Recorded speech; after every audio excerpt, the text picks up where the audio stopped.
When I was in high school, I worked 3 jobs. I worked at Hollister for a little bit. This was all together. I worked at Hollister. I worked at a dinner theater as a hostess. And then I also worked at this little Cajun restaurant.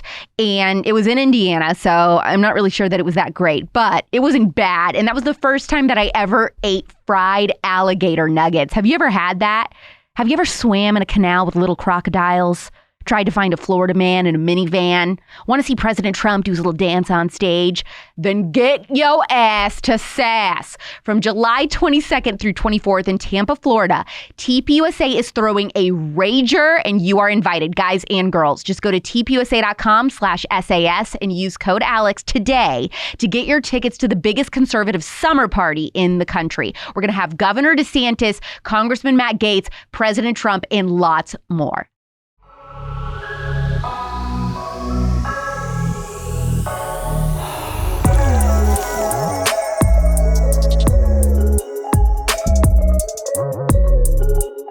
A few months ago, I assigned some homework, as I like to call it, on my pop culture daily show, Poplitics. I had watched the HBO documentary Not So Pretty, which is all about the beauty products that we love, makeup, nail polish, skincare, etc., and how toxic they are. And honestly, the doc is pretty chilling because after watching, I found out that literally every single makeup product I use is toxic. So I told Cute-servatives that you had to watch. I mean, I knew that you would probably be just as horrified as I was, and I also knew that many of you would want to know about how everyday products that we use can contribute to fertility issues, which the doc sheds light on. As some of you may know, I am incredibly passionate about the conversation surrounding fertility, infertility, and also hormonal birth control. And I know that this is a hot take and a controversial opinion, even in conservative circles. But I believe hormonal birth control is poison. It is absolutely wrecking our bodies. It's contributing to an explosion of mental health issues. And a lot of women don't know this, but it hinders our physical attraction to men. Yeah, according to Psychology Today, you could be on birth control and get married and then get off of it because, hey, you realize I want to start trying to have a baby. And then all of a sudden, out of nowhere, okay, ew, I'm not attracted to my husband at all. So that is freaky. And I brought up that documentary Not So Pretty because one of the professionals that's interviewed in the documentary is here with me today, and I could not be more excited. Not only to talk about hormones and fertility, but also hormonal birth control. She is both a functional medicine and naturopathic doctor that specializes in fertility and hormones and has helped countless women throughout their reproductive journeys. She is also the founder of Womanhood Wellness, which is where her passion for helping women through a variety of reproductive issues comes to life.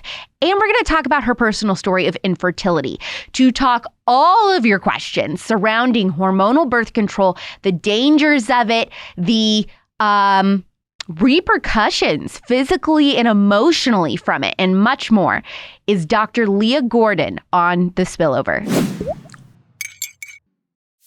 I said I didn't want to do a birth control episode until I got a doctor that I trusted. So congratulations, Dr. Leah. It's you. Thank you. What are your credentials for those who are not familiar with you on Instagram? Because you're like an Instagram famous doctor. Oh. So I'm a naturopathic doctor specializing in women's hormones and fertility. And so my training, I had 4-year undergrad in nutrition and biomedical science. And then I went on to a naturopathic medical degree, which is 4 more years after that. And my medical training then allowed me to start my own practice. And I've had a practice ever since where I specialize and focus on women's health and hormones. And our type of way of understanding the body is really getting to the root cause and really understanding why there's hormonal imbalance, why there's imbalance in function and disease, as opposed to just treating the symptoms. Yeah. And so we really try to understand how everything is interconnected. And so you might be having an issue with your hormones, but it actually might be a gut issue. Or you might have a mood issue, but that's actually a hormone problem. And so everything is interconnected, and there's a root cause and a underlying factor that's involved, which is what makes us a little bit different than the conventional doctor you might go to. Why working with women and hormones and fertility and things like that? Why was that important to you?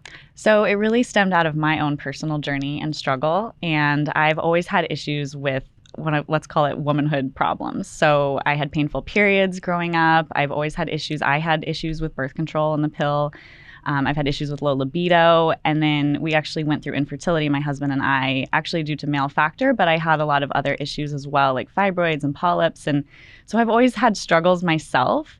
Right. And that sparked my own passion. And I really can see the women that I see in practice. I can feel their pain and I can understand what they're going through. And I have a really big drive to try to help them and try to bring something to them that maybe they aren't getting helped in other places. And so, yeah, a lot of it stemmed from my own personal journey. I think that makes a difference, too. I think as women, sometimes we go to the doctor and we do feel just kind of like a patient and a name on a chart, and that they can't really empathize with what we're going through. Yeah, and you don't have to. You know, there are excellent doctors that haven't been through like cancer, let's say, who, you know, do oncology very well. But I do think there's another element, especially with women, especially around our reproduction. And I remember the first time I ever had a gyne exam was with a male, and it was so weird and awkward, and it was not a good experience for me. And then I've had positive experiences, you know, with female doctors, and it can make a huge difference. How long have you been helping women with their reproductive journeys? So this is my 5th year in practice. So, you know, I'm a seasoned doc in certain ways, but I've been working on my own health journey for many years. And a lot of what I help patients with has come from that journey. A lot of times when I'm helping my patients, I really am pulling from my own personal experience. You know, I obviously have the medical training and the experience in that regard, but there's so much more, and there's so many other factors that are involved, especially when it comes to hormonal health and reproductive health, that I feel like I can bring to the table and my patients really appreciate. So how would you describe your own kind of story and complicated relationship with hormones and reproduction? You brought up birth control.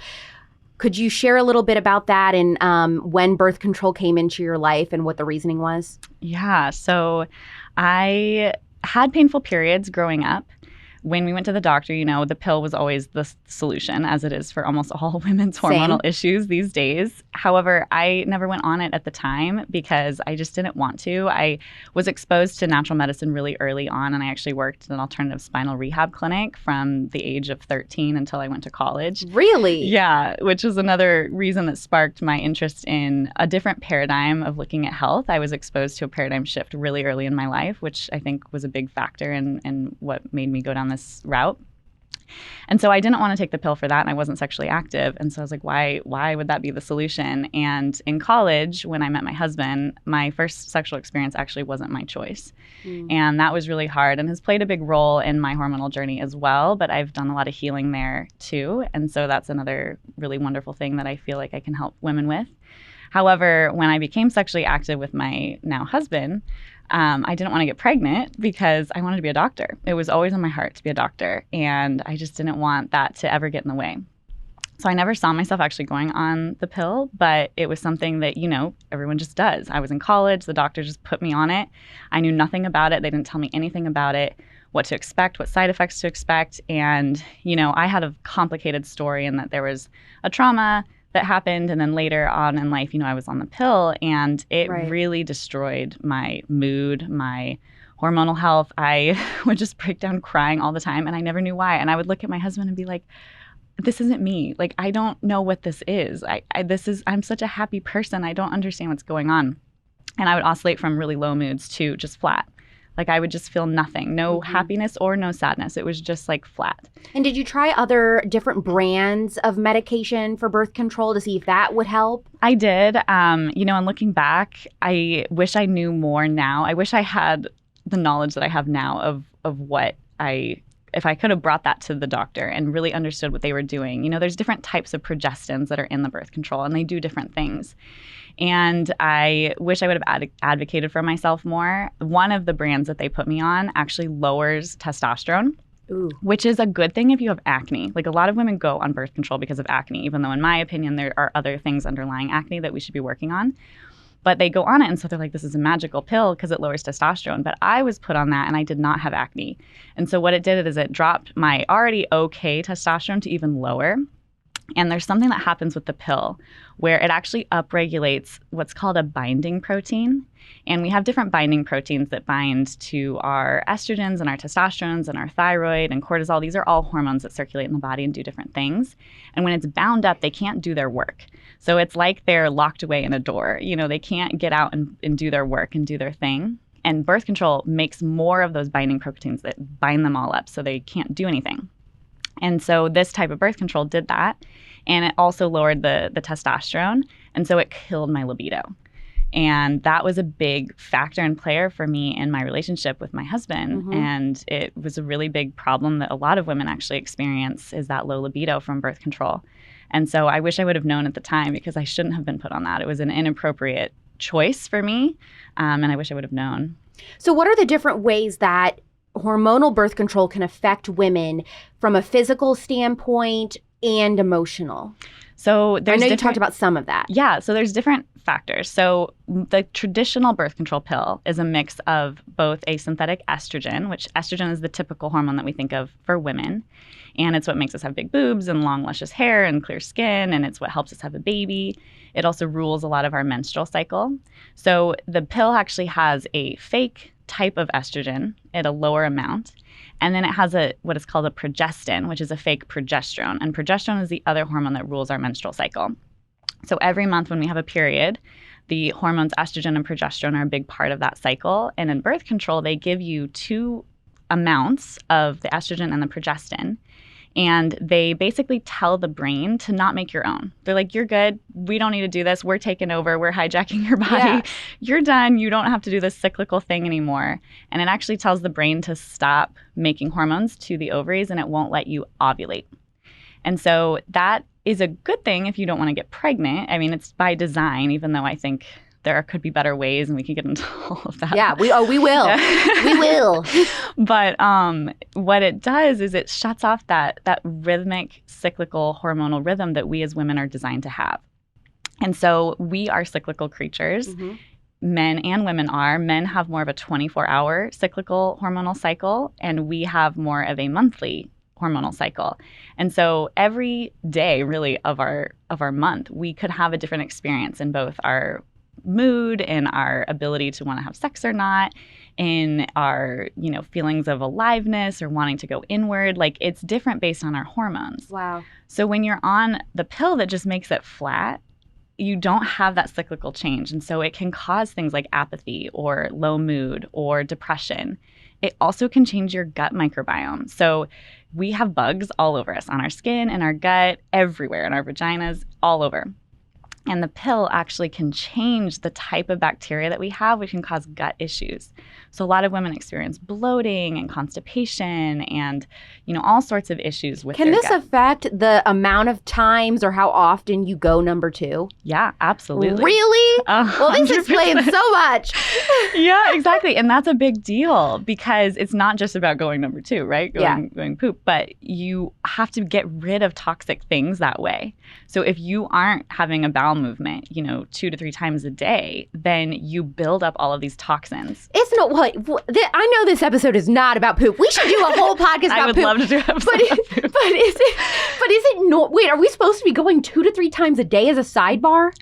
Yeah. So holy cow! If you go at least once, that's good. That's a good goal. But yeah, we should be going more than that. If you're not going at least once a day, that's a problem, and it should be addressed. I go TMI, but I go once a week. Yeah, no, that's a big problem. You can hear through the soundproof walls, even they're shook. They're like, what? Yeah, no, yes. This is a big deal. And a lot of women do, and they don't know it's any different. And this is why we have so many issues with hormones, because we not only make our own hormones, we're exposed to a lot of hormones through birth control. Right. Or our personal care products, the things that we lather all over our skin, spray all over us. And if we aren't getting rid of the excess, it builds up and builds up. And that's what can cause issues with hormonal issues like heavy bleeding, painful periods, fibroids and cysts that can impact fertility, PCOS, all of these things that we're then seeing women who can't get pregnant later or have all of these menstrual problems. a lot of it can be tied back to all of these basic things like being able to have a bowel movement. Well, I feel like, when you talk about the misconceptions that women have about hormonal birth control, one of those is that for things like PCOS, you need to be on it because it helps with your symptoms. And I, through kind of looking more into hormonal birth control, it seems like, well, that doesn't really do anything. It just kind of puts a Band-Aid over it. Yes. So could you talk about the different misconceptions that women have about hormonal birth control? Yeah, I would say the number one is that they think that birth control makes them have a regular period. And I hear that all the time. Is the period fake? It is fake. And so, my patients will be like, oh, my periods were really good when I was on birth control. And I'm like, well, that's actually a medical withdrawal bleed. So you're basically taking hormones, and then when you stop them, you have the placebo pill pack time. So let's say if you have a normal birth control pack, then you take pills for 3 weeks, and then you have a week of, you can still take the pills, but there's nothing in them. It's just placebo. And that's when you have your period or you bleed. But you're just bleeding because you've taken away the synthetic hormones, and the body's like, oh, this is like a chance for me to bleed. It's not a typical period that we have as natural menstruating women. And so it doesn't actually regulate your cycles. You just have a medical control of them.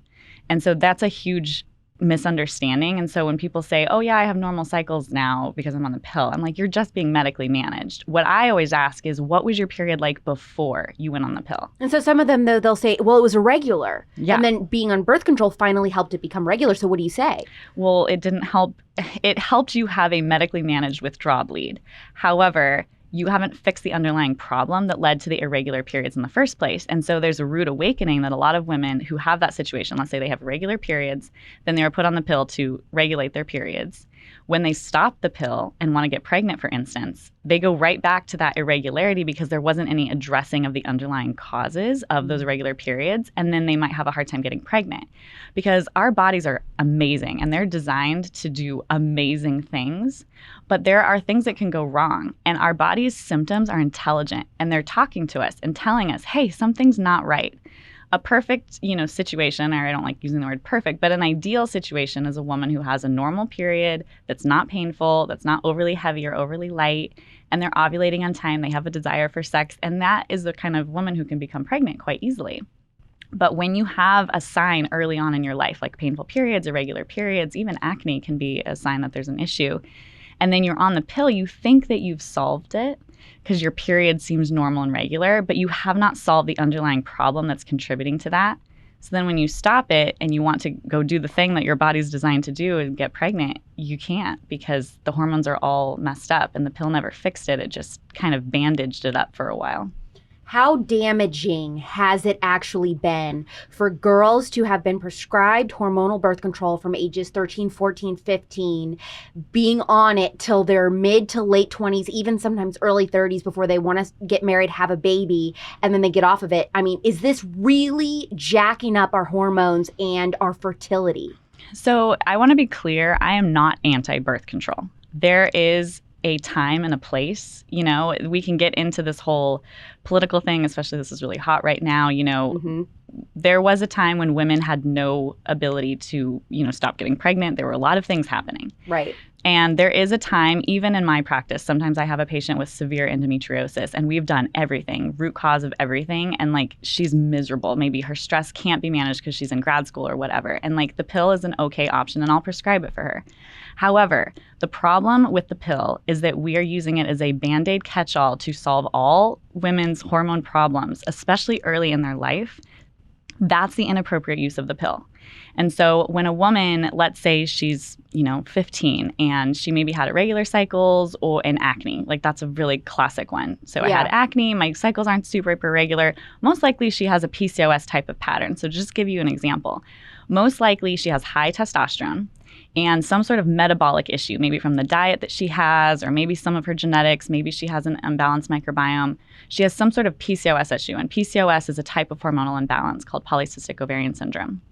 But when you put a woman on the pill, you have just let her go for 1 to 2 decades with this underlying metabolic issue that's still brewing underneath, imbalanced gut, microbiome, potentially poor dietary habits, nutritional deficiencies. All of these things are still underlying. It's like being in a fire and the alarm is going off and you're like, let's just unplug the fire alarm. Ooh. We solved the problem, and that's what people think when they prescribe the pill for these problems. So when the pill is used as a hormone catch-all, cure-all, rather than just purely a contraception, then these women have issues that are underlying and brewing for years and years and decades. And so when they come off later, that's been, many, many more years of this causing damage and problems. That's just from the issues you had before and during the pill. The pill itself then also can cause issues with your mood, with your microbiome, with your nutritional deficiencies. A classic one is the pill definitely depletes certain nutrients. You can't absorb them as well. And we need vitamins and minerals to do everything in our bodies. In particular, becoming pregnant and then growing a baby. So a classic thing is a woman goes to the doctor when they're a teenager. They maybe don't even have a fully functioning reproduction yet. That was me. Yeah, their cycle's not fully formed. And then they're put on the pill for 2 decades. And they're in their mid to late 30s. And they're like, I'm now ready to have a baby. And their doctor's like, perfect, you just stop the pill and then you'll get pregnant. And then they stop the pill and they feel like horrible because they haven't addressed any of the underlying issues. They thought that they had a normal cycle for the last 2 decades, but they haven't. They've just been taking a medication. And then they try to get pregnant. They're nutritionally depleted, so they don't have the vitamins and minerals needed. And then maybe they'll have a miscarriage because they don't have enough, vitamin B12 to make the DNA needed to replicate the embryo's cells. Or maybe they have irregular cycles because they had PCOS, like they did before they started the pill. And now they can't get pregnant, even though, they don't even know when to have sex because their cycle's all over the place. Yeah. And so that's a big problem. Okay. True or false, is there a rise in infertility problems going on right now? Oh my God, 100%. Is hormonal birth control to blame for the rise in infertility problems? That is it can't be solely blamed on birth control. There are so many factors involved with infertility, but I think it is part of the puzzle. Yes, I think there are so many multifactorial problems with infertility, but I do believe that it is part of the problem because it's the main endocrine disruptor. For young girls who did get prescribed birth control, like what I was talking about in your early teens, is there such a thing as stunting her hormone development, like where she almost goes through some puberty symptoms years later, or no? I mean, you could say that. It depends on at what age they were put on the pill. So let's say a woman, just is starting to come into her menarche or her menstrual years and has barely had any cycles. Like I have some patients like this who are like, I had like 1 period before I went on the pill. The body has to learn how to have that situation. And there's surges of hormones for a reason. When you see a teenager who has raging acne, or you see, a woman who has crazy like hormonal changes when she's a teenager, the body's trying to get used to these new hormonal levels that you're coming into contact with. And so if you kind of stunt that initially, there can be a level where your body just never really got it together. And it doesn't mean that it can't happen. It's not that every woman who was put on the pill as a teenager is not going to have a normal reproduction and can't get pregnant. That does happen. Some women really do stop the pill and get pregnant right away. I personally don't think you should. I think you should take time to heal from the pill and replenish your nutrients and things like that. But how much time? Gosh, I mean, minimum, I would say 3 months. Okay. Because anytime there's a hormonal shift or change, like when I make dietary or herbal or any sort of recommendations that impact a body's natural system, I don't even check labs or do anything for 3 months because it takes the body a while to kind of reset. Let me just ask you a totally random wild hair question. Yeah. Britney Spears announced, the week that we're recording this episode, she announced that she had a miscarriage. Mm-hmm. And she also had testified in court that, in her conservatorship, she was forced to go on an IUD that she didn't want and all these different things. And I kind of just speculated. Obviously, we have no idea. We're not, her medical team, and I'm not even close to being a doctor or anything. But I was just saying, I just wondered if her being on birth control all those years, if that maybe had something to do with it. Right now, she immediately is trying to get pregnant. Yeah, I mean, it definitely can play a role. And there's 2 different factors going on. Birth control can definitely impact that system. When it comes to miscarriages, there's a few root causes of miscarriages, and some of them can be worsened by the pill. For instance, you need to have enough progesterone, and that is that hormone I was talking about. The pill gives you a fake progesterone called progestin, And you need to have enough to hold baby. When you have low progesterone, those are usually really early miscarriages. So when it happens right away, before you even really, you know you're pregnant, but it happens and then it happens right away. So that can be because if you don't have healthy eggs and you don't have a healthy follicle, which is what goes around the egg when you ovulate, you can't make enough progesterone. And those healthy eggs come from healthy amounts of hormones like estrogen, which you need to make a large amounts of to have that, which the pill can impact, and nutrients. You need to have these micronutrients. You have to have enough vitamin B6 and zinc and all of these things that the pill can deplete. So a woman who miscarried right after being on the pill, an IUD can be copper or a hormonal base. Usually the IUDs are just progestin. They don't have the estrogen, but they can still shut down that whole system. So it's complicated. It's hard to say, Britney Spears was on an IUD and that's why she had a miscarriage. There's so much more going on than that. And it also has a male factor. So we haven't even talked about that. But, aside, a lot of miscarriages can actually be the man's sperm issue. Wow. And that's something that does not get enough attention. I've never even heard that before. So, yeah. Yeah. And women blame themselves often. And they're like, there's something wrong with me. And that is what breaks my heart so much, is when there's two to tango, right? And when it comes to quality of embryos and eggs, then that can play a factor. So it depends on when a woman miscarries and what's going on. Okay, so let's run through a couple hypothetical scenarios. You've got a young girl, middle school age, bleeding through everything. I mean, she just is experiencing super heavy period. What would your initial response be if you were treating her? What is a possible solution for a girl in that situation? Yeah, that was me. Okay. So if I could go back, I was literally bleeding through tampons, pads, clothes, everything. One, I would look at her diet. So looking at where she could be exposed to synthetic estrogens in her milk and her meat products, and the toxins that she's exposed to, the personal care products she's using. What is she spraying on herself, lathering on herself? So what are some examples of things that would produce that we're eating or ingesting or something? Yeah, so BPA and plastic is one. So I would get rid of all plastic in her life. So not drinking out of plastic water bottles, heating things up in plastic Tupperware, just being very careful about plastic, because plastic has certain chemicals, including BPA, if you've ever heard of like BPA free. However, if you have a BPA free anything, they've just replaced it with a more toxic chemical that does the same thing. We'll never win. I know. So you just have to choose other alternatives, stainless steel, glass, ceramic, all of these other options. There's a way to do it. I live this way and it's fine. And, there's exceptions. We're traveling. I had to buy a plastic water bottle at the airport. I'm not going to, die from that. But it's what you do all day, every day. So I'd get plastic out of her life. I'd pay attention to our other personal care products, things with parabens and phthalates.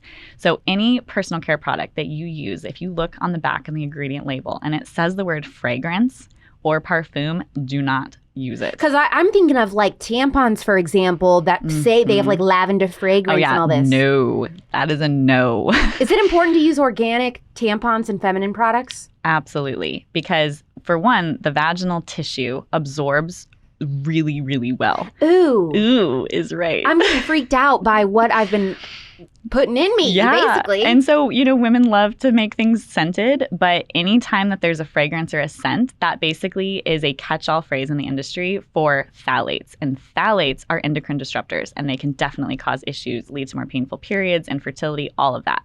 So 2 simple things: get out plastic, get out anything with fragrance. I would look at her diet, obviously limiting, herbicides, pesticides, and eating whole foods. So the packaged processed stuff, the pizza that comes in the plastic and the other things that are all packaged and processed, and they're not real. You can't find them on the earth. You can't pick them from a tree. They don't eat what comes from the earth.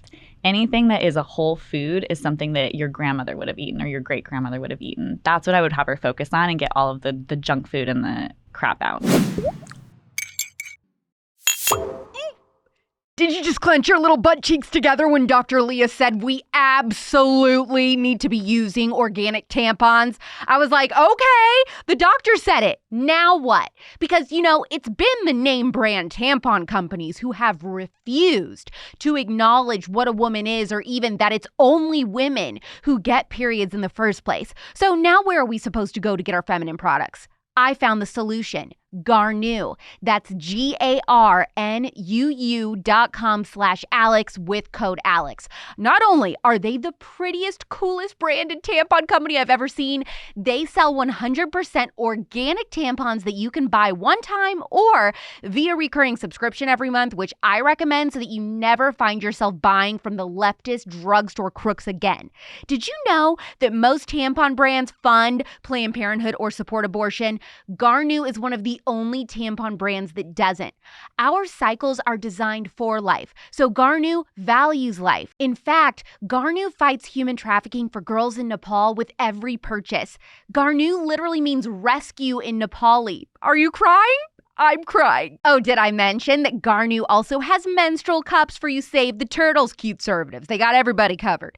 Join the girls only club by going to garnuu.com/Alex to receive your first month free of organic tampons when you subscribe exclusively for spillover listeners. That's GARNUU.com/Alex and then use code Alex.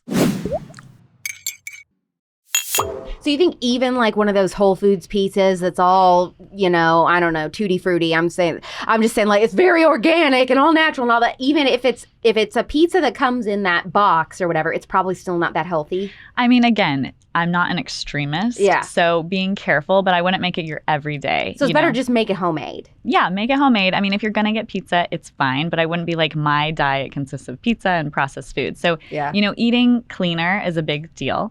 And then for some women, they have different genetics that actually impact their estrogen. And so if she was my patient, I would run those and see how she's metabolizing her estrogen. And then there are certain herbs and other things that we can do to actually shift her ratios and get her estrogen getting out of her body. Pooping is one of them. Okay. So, all right, here's another scenario. A college student or just a young woman in general, I have my own thoughts on like when you should or shouldn't have sex. But let's just say a young girl, not young girl, but a young woman wants to be sexually active, but she doesn't want to take hormonal birth control. What are her options for staying safe, but also not putting life-changing hormones into her system? Yeah, this is the hardest one. Is when we want to use birth control for purely contraception, if getting pregnant is the very worst thing in the whole world for this woman.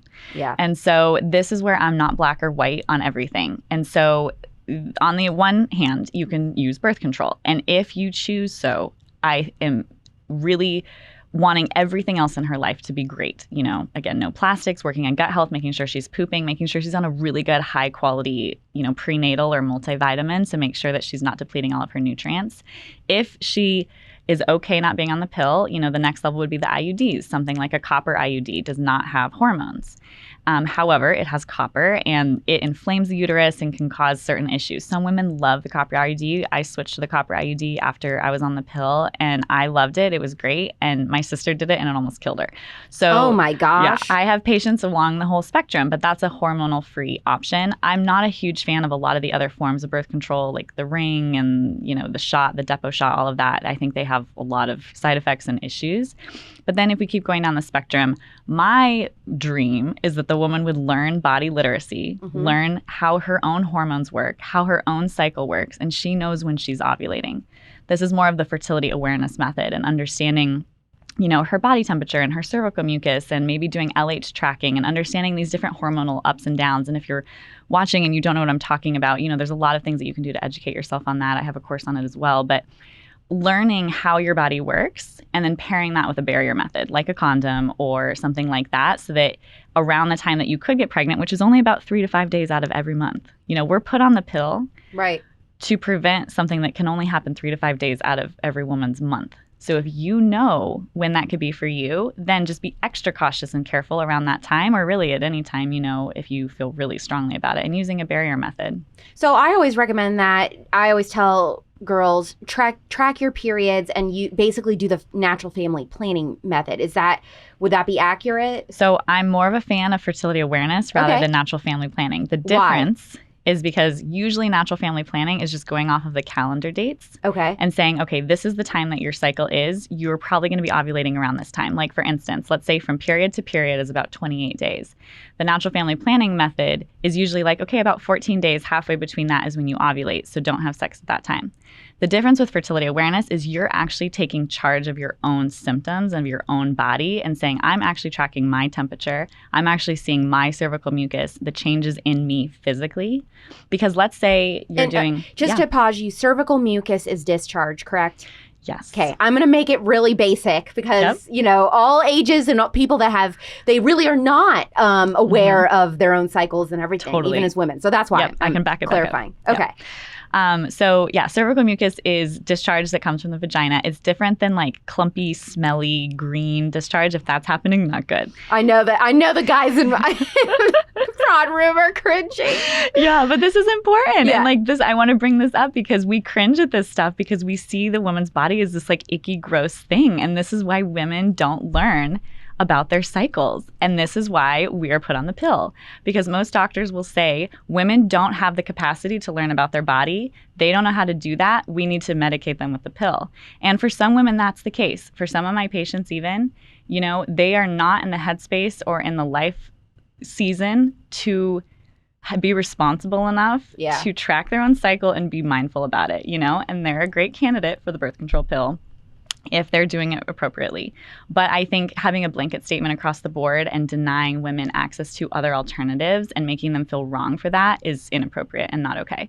So with that, family planning, how I understand it, and I could be wrong, but it's more based on the calendar days rather than understanding your own physical body. Because for instance, let's say you travel and it's like really stressful. Maybe it's even fun stress. You're like going to Europe or whatever. That amount of stress or change can actually change when you ovulate. Oh. So you might, in your family planning or in your calendar, being like, this is when I should be ovulating. That can actually shift a few days because of this new change in your life or whatever. And so then you get accidentally pregnant, and that's not good. See, great tip. This is a great tip. So learning how your body works, it's very similar. It's just one is based on you as a person and the other is based on an external, calendar thing. If a married woman comes to you, Dr. Leah, and her and her husband have been struggling to conceive, whether for a year or even a few years, what are some of the first steps that you might take with her to get to the root cause of what could be causing their fertility issues? Yeah, the first is testing. So I'm a huge fan of testing. In particular, we don't always. I try to get the man to test his sperm because he's often ignored in the fertility conversation.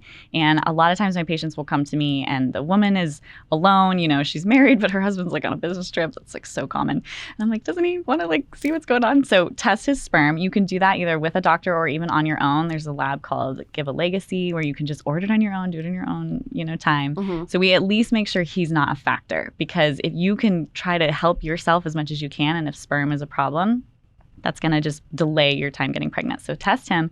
Then I recommend testing your hormones as a woman and really understanding what's going on with her hormonal imbalance. So every woman is different, but if she has, PCOS, polycystic ovarian syndrome, if she has endometriosis, if she has, low testosterone, poor egg quality, if they've had miscarriages, these all play a role in understanding what could be going on.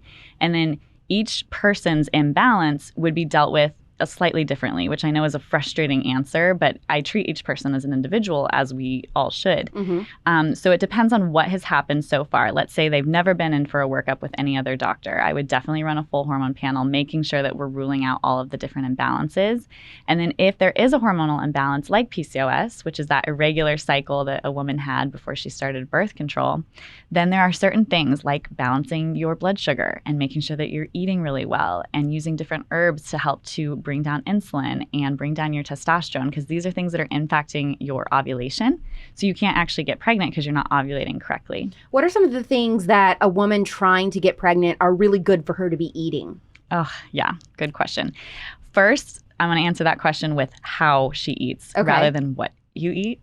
So how you eat is really important because you want to balance your blood sugar. And what that means is when you eat food, just because you chew it in your mouth and, it affects your body differently, the types of foods that you're eating. And so what I mean by that is if you eat a donut for breakfast and you chew it, it gets absorbed into your body, into your bloodstream, and it will spike a hormone called insulin.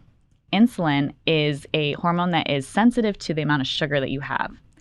And if you're eating donuts over and over again, let's say you eat like a pastry for breakfast, or I used to eat cake for breakfast. Or a cheesecake or tiramisu. Yeah, I used to eat cake for breakfast, so no judgment. But if you're eating higher sugar foods, even like juice and a bagel, things. She's calling me out. Which is like most Americans, right? And so you will have a higher amount of insulin, and that over time causes a issue with your hormones. In particular, PCOS is very much rooted in an elevated insulin issue, which is related to your blood sugar. So skipping meals or eating high sugar foods alone without protein or fat can be a huge havoc on your hormones. So the number one tip I always recommend and make every woman do in my practice is to eat 3 square meals. Your great grandma was right. You want to eat 3 square meals with protein, fat, and carbs at every meal. And a protein is like, good quality meat, nuts and seeds. If you eat dairy, I'm not a huge fan of dairy, but that can be a protein. Fats like avocado, olive oil, drizzling it on everything. And then carbs are, root vegetables, potatoes, fruits, those kind of things. So Not bread? Bread is a carb, yeah. Okay. So, but I was confused. But the biggest thing that you want is to have protein. Okay. So the number one thing is protein. And what I tell my patients is eat your dinner food for breakfast. So a lot of people eat a really good dinner. Okay, wait, Dr. Leah, when I was in high school, there was this girl, and we would have sleepovers all the time, and she ate, which you wouldn't like this because it's processed, but one of those like frozen chicken Alfredo type of things. She would put that in the microwave and eat it for breakfast, and I thought that was the most disgusting thing I'd ever seen. But not that the fact that it's like processed in one of those like frozen meal microwave things you probably wouldn't like, but if that was homemade, you would say that's a good breakfast. 100%. My favorite meal is your dinner food left over for breakfast. And wow. So when you do that, when you flip it, like some people eat really great dinner. They'll be like, oh, I have a protein and a vegetable for dinner. I'm like, eat that for breakfast because you're having crap for breakfast. You're drinking coffee and having some sort of pastry. Our world is so backwards why we do that, because when you start your day off with that caffeine and sugar, it spikes your blood sugar and you go through this oscillating up and down all day, and it destroys your hormones.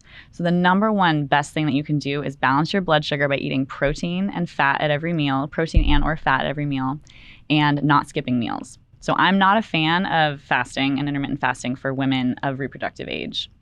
Do products like condoms, diaphragms, contraceptive sponges, I don't even know what that is, but I have it in my notes. Are any of those a danger to women's or even men's bodies because they're ultimately foreign objects that are being placed inside you and they're made out of synthetic materials? Yeah, some of them for sure. Like spermicide, a lot of people will be like, well, I don't want to use a condom, I'll just use spermicides and those kind of things. And that can be full of toxic chemicals, just like some of these other products that we talked about. And so you're shooting them up there, in lube, your vagina. yay or nay?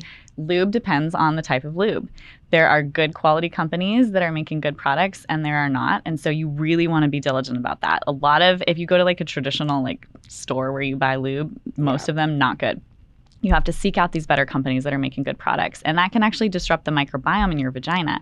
So a lot of women who have chronic UTIs or yeast infections or BV, which is kind of like a smelly fish, when people say like, my vagina smells like fish. I know this is like really graphic, but no, it's all right. We're targeting primarily women on this podcast. It can be a microbiome issue, and that can come from the lube that you're using or spermicides and other things like that. Diaphragms, condoms, again, it all depends on the quality and the type. And so being really careful about which brands you choose makes a huge difference. We brought up the should you use organic versus non-organic tampons question. But just to follow up on that, because it just popped in my head, if you are somebody who's like, well, I really just love my non-organic tampon brand, I'm going to use it anyway, is there a limit to how long you should leave that in? Oh, yeah, for sure. Like not more than an hour, not more than 5 hours. So with tampons across the board, you just want to really be mindful of leaving them in. I would say no longer than 5 or 6 hours is max. And you don't have to change it every hour, but you just don't want to induce what's called toxic shock syndrome. Right. And, sometimes people forget that they have a tampon. And I've even had a patient who's put in 2 because she had one up there and didn't know and put in a second one. And so just being really mindful. I mean, obviously, if you sleep through the night and you choose to have a tampon in, that's almost, 8 to 9 hours. That's fine. You're okay. But just be really mindful of going longer than that. I would say, that's more of an exception. And that's what conventional doctors talk about that all the time. what they're not talking about are the chemicals and all of the different things that you have in your tampons. And so, maybe overnight you choose to use like a pad or doing something to just give your body a break from not having something in it all the time. Right. Are there long-term dangers associated with taking Plan B?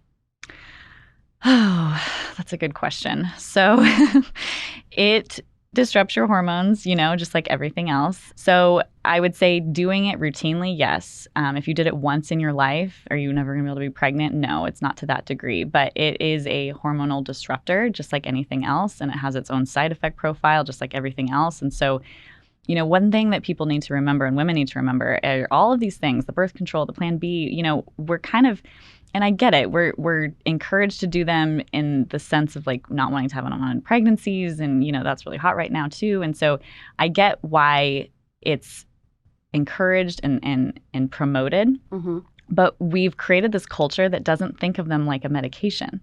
I'll ask my patients, what medications are you on? And they'll tell me, I'm on an antidepressant, blah, blah, blah, all this stuff. They don't even tell me birth control because it's so much integrated into like who they are that they don't even see it as a medication. And every medication has risk and every medication has side effects. Plan B is no different. Birth control is no different. Will it be in every single person? That? Not necessarily, but it's something to be mindful and aware of that you are taking a medication. You're taking synthetic hormones. I've known women who just, being stressed out and just worried about being pregnant, that they've taken multiple Plan Bs in a short period of time. What are your thoughts on that? Yeah, I would say, if it's already done, if the damage is done, do the best that you can to rebalance your hormones, help yourself out. I wouldn't plan on moving forward with that being your solution. I wouldn't say Plan B is the solution to, not getting pregnant.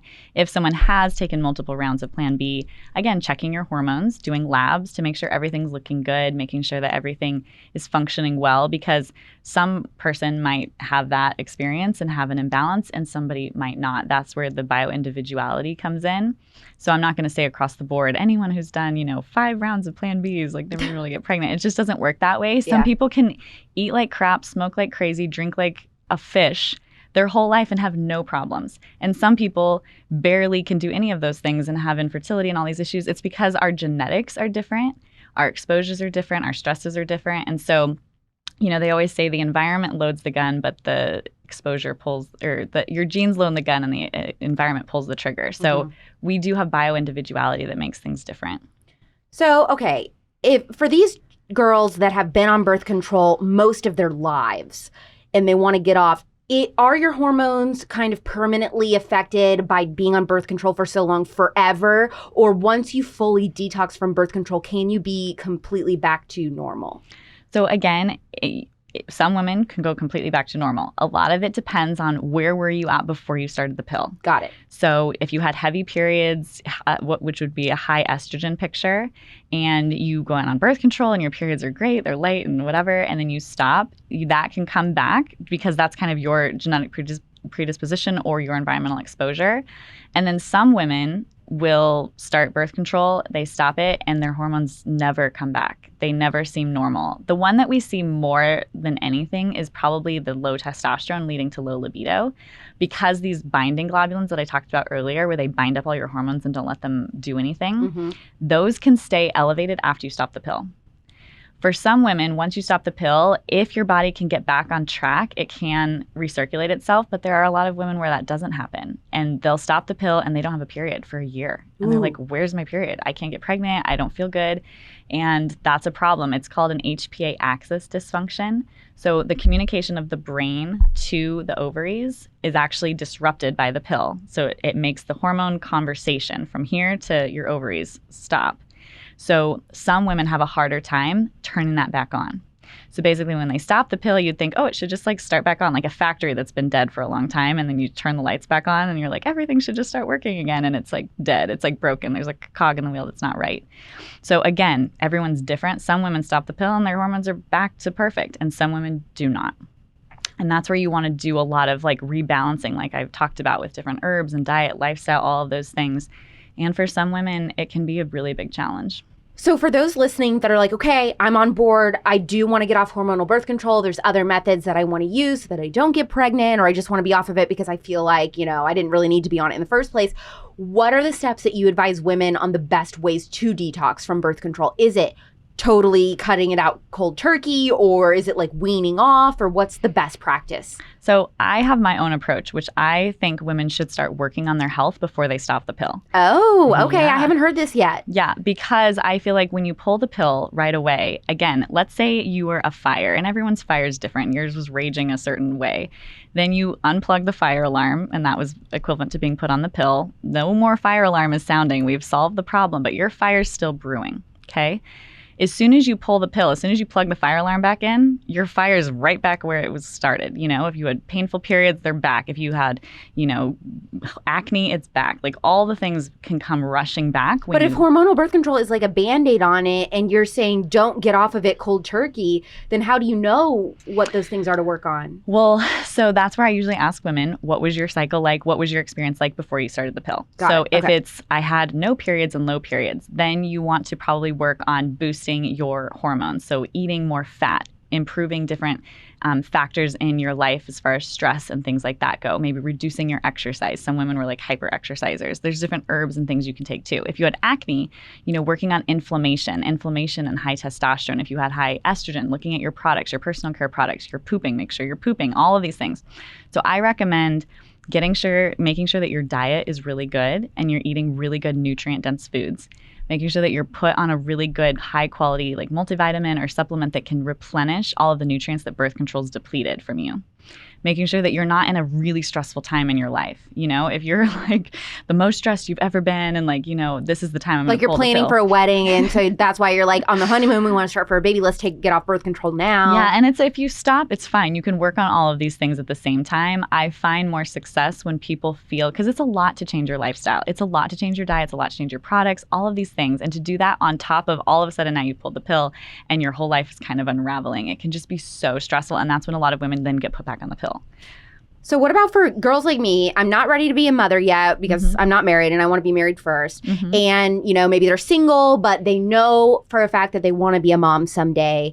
What natural, healthy steps can they start taking today to better prepare themselves for reproduction in the future, whether that future is in a few months or a few years?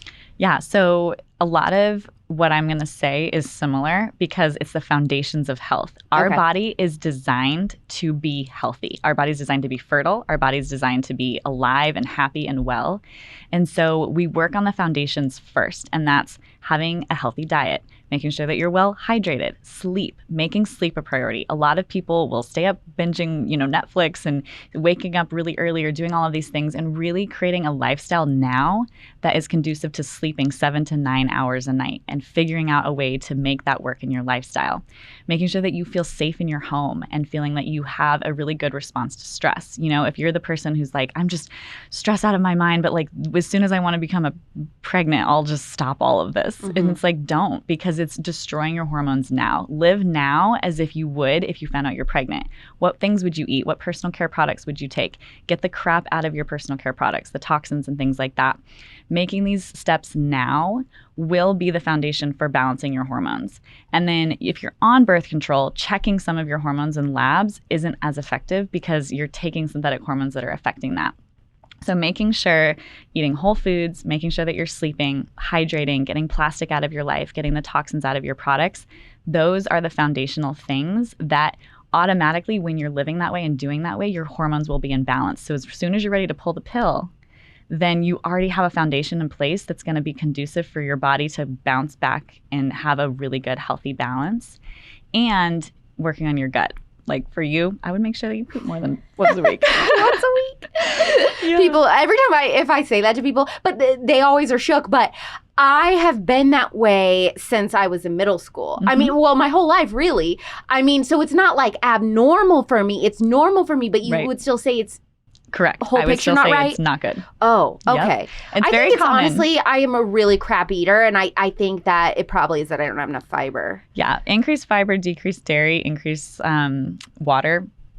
Start Definitely with not that. enough water. Yep. I've started drinking. Oh, You know what I've started doing is drinking chlorophyll water. Do you think that's good or bad to do? No, it's good. Okay, I have been ordering chlorophyll drops from Amazon, putting in my water, putting lemon and strawberry in my water. Yep. And this is kind of bad reasoning. You would be like, you should do this for health in general, but I heard that it makes you tan faster. Oh, interesting. Like you absorb sunlight and turn it into tan better. So that's why I started doing that. I'm the least healthy person on the planet. Oh my gosh. Well, chlorophyll is what's in plants that helps them, absorb sun. But yes, it's really good for your liver and detoxing. And that's the other thing I didn't talk about with birth control is supporting your liver. And there's certain herbs like milk thistle. Again, I'm not your doctor. Talk to your doctor before you start anything. But things like milk thistle or burdock, dandelion, these herbs are really beautiful. Our body loves herbs. And so really looking to herbs as opposed to just pharmaceuticals and drugs to help your body handle and deal birth control and prepare for pregnancy. And then the other key thing is if you ever do want to become a mom, I am a huge fan of testing, again, I'll bring this up again, your male partner before you go down the trying to conceive route, because it breaks my heart when people try for over a year and the turmoil that they go through and all of that, when at the end of the day, it was their husband's sperm. And that's such a bigger factor now than it has ever been before in fertility. And they're still being ignored and not really being brought into the conversation. And women feel a lot of shame when they can't get pregnant. And sometimes it is female factor, but 2/3 of the time it's either purely male factor or male and female factor. So 2 questions. Yeah. Prenatal vitamins, yay or nay? So different types of brands do different things. Oh, really? So, I'll give a shameless plug because I designed a prenatal vitamin and I really love that one. It's from Needed, which is the brand that I helped design. Okay. But not all supplement companies are created equal. Absolutely not. Across the board, there are a lot of crappy supplement companies. Are there any supplement companies that you're like, stay away from this? Centrum. Okay, good to know. Which is the classic one that it's like, this is like the most popular. It's the one that has commercials on TV. And most of the supplements that you see in like conventional grocery stores are crap. I wouldn't buy them. So I would definitely do your research, find people that you trust and look to the supplement companies that you have vetted them, because they put crap in there. Like I went to, when my husband, he had male factor infertility, and I asked all of the infertility doctors, what do you recommend for supplements and dietary things? Can we do anything to help our fertility? And all of them were like, no, you can't do anything, which I highly disagree. I'm like, you don't even read your own medical literature. But the one doctor said they don't really do anything. But why do they say that? If the medical literature would say otherwise, then why do so many doctors say supplements don't matter? Or is it because they're, being approached by pharmaceutical companies to push other things? I think so. They don't learn it in school because they in a certain way directly compete with pharmaceuticals. They don't learn anything about supplements or nutraceuticals in school. And so unless they're doing their own research on their own time and diving deep and reading these literature articles, which a lot of doctors just don't do, they just wouldn't know. And it's a paradigm shift. It's kind of like what happened with this last 2 years. There are some people that see the world a certain way and some people that see it differently. And once you've had a paradigm shift, it's hard to go back. But if someone hasn't had that paradigm shift, they just can't understand and see. But a lot of it's their lack of training, and they've been told by their school, by their colleagues, and by the pharmaceutical industries that they are crap. And some supplements are crap. I'm not going to deny that. But there are certain brands that are designed by people who know, physiology and biochemistry beyond anything, that they're very highly in quality, and they're not typically the ones that you find in the grocery store. And that's probably why there's a problem. Something that I have been toying with for years is the idea of going to get my fertility tested now before I marry, before I'm having kids, just to know if there are issues that I'm going to have. Do you recommend doing that for single unmarried women or no? Absolutely. Really? Ooh, let's go. Let's do a field trip, let's do a field trip, a spillover field trip where I go test my fertility. Yes, I would love to have everyone test their fertility. So I'm such a big fan of preparing ahead of time and finding out if there's an issue now and fixing it. Like the worst thing is a couple is like, we're getting ready to start trying, and then they just start trying. And then they try for 6 months, a year, and then they're like, is something wrong? And then they go in and then they find out that they have a thing, which let's say it's a hormonal imbalance or a sperm issue or an egg quality issue or whatever. To actually make changes, this is why the conventional medical system is a little bit more challenging with actually helping women with PCOS or, hormonal imbalance or even sperm issues to some degree, because you need time. You need time to make these changes. Your body isn't going to change like that. So they often will funnel you into IVF or whatever, because that's what they have. That's the quick solution to get you a baby right now. But if you do testing and you really understand what's going on with you and your body long before you start getting pregnant, this is my favorite thing, because then you can make changes to your life, your hormones, and really get in a place where you're optimal and you're ready to be pregnant in any moment, but you're just choosing not to quite yet, rather than doing it the opposite and not knowing what's going on, not making any changes, and then go for a year of trying and then figure out that you have a problem. To me, that system is really backwards, and that's what we do. Most people can't even get testing from their doctor until they've been trying for a year, which I think is bonkers. And this is why, you know, at my company and stuff, I have different resources and options for women to do testing on their own, or some of these, you know, direct-to-consumer labs can be empowering, because we need to know what's going on with our health. Okay, so hopefully this whole episode you have been listening and with your notepad taking notes. This is one of those episodes that I think it's really important to write stuff down or keep it in your phone or whatever. So to go off that, what are everyday products that men and even women are actively using that are making reproduction more difficult? What are the ingredients that we should be watching out for, you know, that are causing problems for couples trying to conceive? Yeah. So again, it's the type of ingredients that are in certain brands rather than like all deodorant is bad. So things that you want to be looking out for are, again, phthalates that you would see on the back if it says fragrance or parfum. Anything that says fragrance, even if it's like scented with essential oils, but there's fragrance on the back, do not use it. What about using perfume? Oh, no. This is terrible for me. I love perfume. I know. A lot of people do, and we have a lot of infertility. It's so sad. So there are like cleaner brands and different things that are popping up. But yes, for perfume is just straight phthalates for the most part. You're just spraying yourself with all that. Sorry to be the Debbie Downer. That is. Yeah. Okay, what other ingredients? Okay, so phthalates are a big one, and you can just, again, anything that says fragrance. BPA, obviously. BPA is more in like plastic items and plastic things like that, but anything, if you can buy a product in a glass bottle versus a plastic bottle, better. Not all of my products are in glass, but that leaches into your sunscreens, your creams, your lotions. So anything with parabens. Parabens is a product that helps to stabilize so that they don't go bad. So your lotions and sunscreens like that.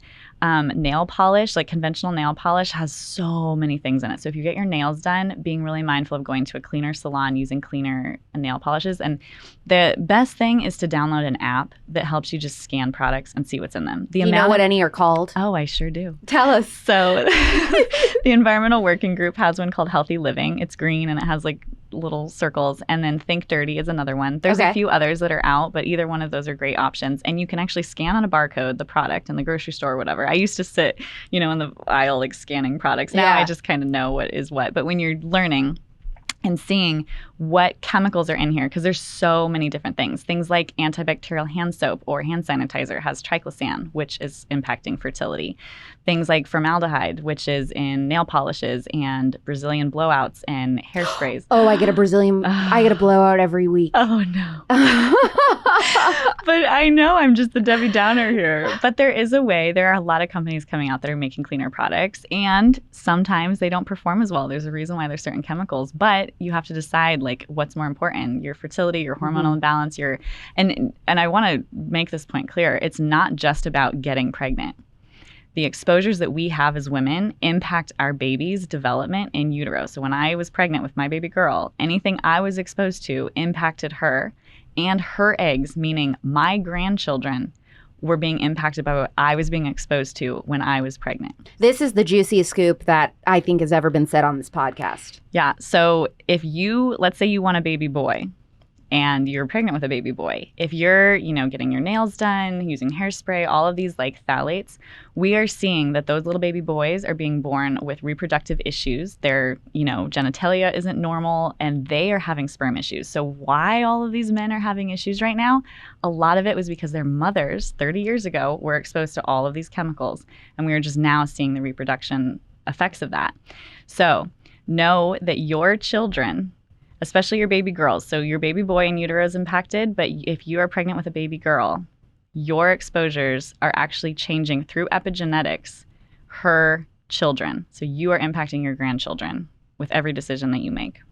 I said this in the intro, but I learned about you through the HBO documentary Not So Pretty. And I was like, I gotta have this girl on. So as someone who loves beauty products, I mean, I was horrified, especially since my dream is to be a mom someday. And, you know, you were on the documentary not just because of your medical expertise, but because you really have, and you kind of touched on this a little bit, you have your own experience with infertility.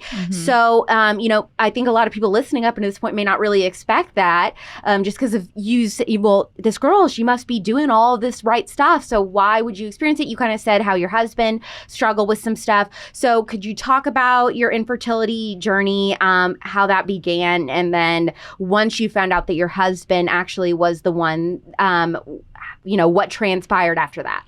Yeah, so I actually found out about my husband's 0 sperm count when I was in medical school. We were in a sperm analysis class, and under the microscope, we needed a sample, so he gave me one, which is, you know. That is so like doctors in love. It's like, honey, I need a sample. He's like, I got you. So, you know, we were looking under the microscope to evaluate sperm, and he just There was not none. any? There was none. Wow. And I kept making slide after slide. I mean, my heart was sinking. It was the worst day of my life because I wanted to be a mom more than anything. Yeah. And I had to break the news to him that night that he had no sperm. Which How did you tell him? He actually picked me up that day, which was super weird. I don't know why he was picking me up in his big truck. And I hopped in. He's like, so how was my sample? And my heart just like, it was one of the worst days of my life. And I had to say, honey, I don't know, but you have no sperm. And I don't know, and we're going to figure it out, and we're going to do all the things. And, like, I put on the doctor hat, even though that's a really shitty hat to put on when it affects you. Like, and, you know, there are certain things, you know, you hear tragic stories being a doctor, and people, you know, have a lot of intense experiences, and you can't lose it, right? You have to hold yourself together to be a space for them. And so that's something that you have to learn to do. And it was hard because I kind of had to play that role for him because I couldn't lose it in front of him. And, like, even throughout our infertility journey, I really, you know, I try to be as positive as possible. Like, we're going to figure this out. We're going to solve the problem. Like, we find the root cause. Like, this is what we do. I was still a student in school, and so I couldn't run labs. I couldn't do this kind of stuff yet. And so we went to all of these different doctors trying to figure out what was going on. And God, I wish I would have known what I know now then, you know, but I didn't have a me. I didn't have what was, you know, all of these different things. And so we did all of this different testing. We found really high levels of plastics and mercury and lead and all of these toxins and things. He had some anatomical issues. So he had a lot going on, some genetic issues. And eventually, after almost 6 years of investigating it, doing all the things perfectly, and we did do those, we still had to go through IVF because there was an issue with the sperm coming out as well. But all of the work that we did, detoxing and getting him in a really healthy place, made the quality of his sperm. So it's not just a count thing, but it's a quality thing. And that can impact miscarriages and embryo quality. And anyone who's ever gone through IVF knows that quality is important. And so when we eventually went through IVF, then we have 4 embryos and we implanted the first one. And, you know, I did all the things for my own body to be as healthy as I could. And she took, and now I have a 7-month-old baby girl, and I love her more than anything. That's so great. You brought her here, and I was like, oh my gosh, she's still a little baby. She was flying on the plane, but you said she did well. She does so well. She's such a great baby. So is there, you know, the same type of rules for men as there are for women who want to make sure that their reproductive health is all good to go before they get married? Yeah, pretty much. I mean, we are both impacted by, it's basically things that break down DNA. So our little sperm and eggs are little blobs of DNA. So certain things like the chemicals we're exposed to. For men, there's more things like heat. So men that are bathing in hot baths or saunas or hot tubs, that can really impact sperm. Men are actually more impacted by alcohol than women. So men who are drinking a lot probably want to cut down a little bit on that before they get Smoking weed, is it a myth that affects sperm count or no? It does seem to impact fertility. There's still more research that needs to be done. I don't think it's to the level and degree of certain things, but yes, it does impact. You know, anything that, especially like the smoking of it, because it's the oxidation, it's the smoke part, it's that part that's not good. And the other thing to remember about sperm, which if anyone takes this away, is men's sperm, when it leaves his body, was actually made 3 months ago, or about 74 days before. Wow, I did not know that. Yeah, so let's say you're like, oh, honey, I'm ready to start trying. That night, he actually, whatever he was doing 2.5 months ago is what will impact the sperm. Okay, this is pretty interesting. So if you want to make a change, if you want to, you know, be as healthy as you can before you conceive, I want to give you and your partner a 3-month window of really making those changes before you actually start trying. Because otherwise, let's say you get him on a really healthy diet for like a month and then you get pregnant. It was when he was still on his unhealthy, high drinking, whatever diet. So you want to make sure that there's that 74 to 90 day window for you and your husband, because it impacts your egg quality as well as your eggs are developing. But men in particular, you want to give yourself that window. For cute conservatives listening that are like, okay, wait, Dr. Leah is amazing. I really want to find a doctor in my area that's just like her. What sorts of things should they be asking doctors when doctor shopping to find who would be someone like you? Yeah, so naturopathic doctors, functional medicine doctors are really the type of doctor where we get to the root cause and understand that. There are still, some conventional doctors that understand this, but most of them would call themselves a functional medicine doctor, or they would have gone through naturopathic training, unless they're very progressive and still love their ideas. A traditional endocrinologist isn't going to know as much. Some know more than others. That's a doctor that typically works with hormones. Typically, they're working with prescriptions and things like that. So you really want to find someone who understands like natural medicine, root cause medicine. So I would look for functional medicine or naturopathic doctors. And so for those who do want to work with you directly, they're like, no, I don't care. I don't live where Dr. Leah lives, but I still want her. Where can they find you and your amazing resources and to learn more in the classes you talked about that you offer and all that stuff? Yeah, so I am in California. So if you're a California resident, I can see you as a doctor. Otherwise, I do consulting as well across the country. Womanhoodwellness.com is my website. And I also have courses, programs. You can order your own labs. I have supplement protocols, all of these different things where you can educate yourself on how to track your cycle and know when you're ovulating. And all of these different things are there. So at womanhoodwellness.com, and you can, schedule to work with me as well. And what's your Instagram too? At Dr. Leah Gordon, DrLeahGordon. Thank you so much, Dr. Leah, for coming on The Spillover. Oh, thank you for having me. Since last summer, I have been very, very vocal about my thoughts on hormonal birth control. And because of that, I have fielded hundreds of DMs since The Spillover launched from you begging me to have a doctor on to discuss birth control and hormones. And it took a long time because I wanted somebody that could be seen as credible and fair on an issue that is very personal to many women, and also a topic that transcends politics. Women on the left and the right have their own pros and cons when it comes to hormonal birth control.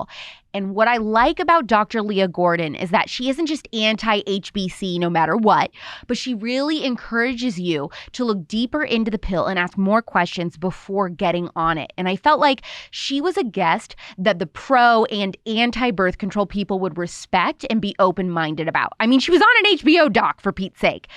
I hope as a woman who may be on birth control that this episode prompted some questions for you, helped encourage you to be brave and get off of it if it's not been right for you. I hope that if you're a mom, a grandma, or an aunt with a young woman in your life, that you consider all the things that Dr. Leah said about hormones, fertility, and birth control to put the safety of their bodies and reproductive systems first. When Dr. Leah said, it's not just about getting pregnant. The exposures that we have as women impact our baby's development in utero. So she said, when I was pregnant with my baby girl, anything that I was exposed to impacted her and her eggs, meaning her grandchildren were being impacted. But what was being exposed to her as a pregnant woman, that completely changed my life. What things I do and put in my body now and what things you do and put in your body now will affect our granddaughters one day. And I hope that that sticks with you the way that it did with me. If you learn something, if you feel empowered, or even if you feel like, you know what, I'm pissed off. I was sold half-truths about the birth control pill, and now you're coming to terms with it. You're not alone. Support this podcast and the conversations that the Spillover team works really hard to put out for you by subscribing and leaving a 5-star review. It is the one thing that you do that supports us, since this podcast is not behind a paywall like other conservative companies' shows are. The Spillover is back next Thursday at 9 p.m. Pacific, midnight Eastern on Apple and Spotify with a huge guest. And I know in my heart of hearts, it's going to become a new favorite episode for a lot of you. If you prefer to watch episodes, you can subscribe to Politics on YouTube. I'm Alex Clark, and this is The Spillover. Love you, mean it. Bye.